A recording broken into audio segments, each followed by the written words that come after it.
Hello hi viewers, this is your doctor Maruti, ayurvedic physician, Hindupur. ఈరోజు ముఖ్యమైన topic మీకోసం. తైలాన్ని అంటే ఆయిల్ని, పెయిన్ కిల్లర్ ఆయిల్స్ కానీ వీటిని ఎలా ఉపయోగించాలా అనేది మీకు చెప్పబోతున్నాను ఈ వీడియో ద్వారా. చాలామంది 1 or 2 డ్రాప్స్ వాడేసి నీ పెయిన్స్, బ్యాక్ పెయిన్కి సార్ మాకు తగ్గలేదు అని కొంతమంది ఫీల్ అవుతుంది. అది కాదండి పద్ధతి.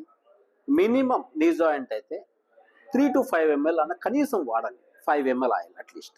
ఒక్కొక్క నీ జాయింట్కి 5 ml అంటే 10 ml oil at least minimum you have to use. అలా చేసి చక్కగా మర్దన చేసి 1 or 2 hours వదిలేసి తర్వాత కావాలంటే స్టీమ్ ఇవ్వండి, లేదంటే హాట్ వాటర్ బాత్ చేయగలిగితే మంచి ఫ్లెక్సిబిలిటీ, ఆ జాయింట్స్కి లుబ్రికేషన్ అనేది దొరుకుతుంది. లాంగ్ లైఫ్ అనేది మన జాయింట్స్ దెబ్బతినకుండా మిమ్మల్ని మీరు కాపాడుకోవడానికి ఈ ఆయిల్స్ ఉపయోగపడతాయి. పూర్వకాలంలో ఉండే రాజులన్నీ అభ్యంగమని ఈ ఆయిల్స్ వాడి ఎంతో చక్కగా బలిష్టంగా ఉండేవాళ్ళు.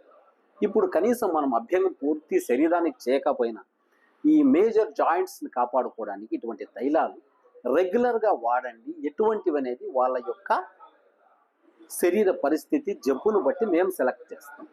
మీకు ఇది సరిపోతుంది, లేదా మీకు ఇటువంటి సరిపోతుంది, ఈ జబ్బులో ఇటువంటి కండర నొప్పిలో అలానా ఆయిల్, లేదా బోన్ పెయిన్లో ఇటువంటి ఆయిల్ అనేది మేము సెలెక్ట్ చేసి చెప్తాము.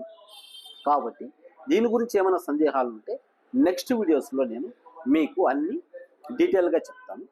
అంతవరకు సైనింగ్ ఆఫ్. నెక్స్ట్ వీడియోలో మళ్ళీ కలుద్దాం. Thank you.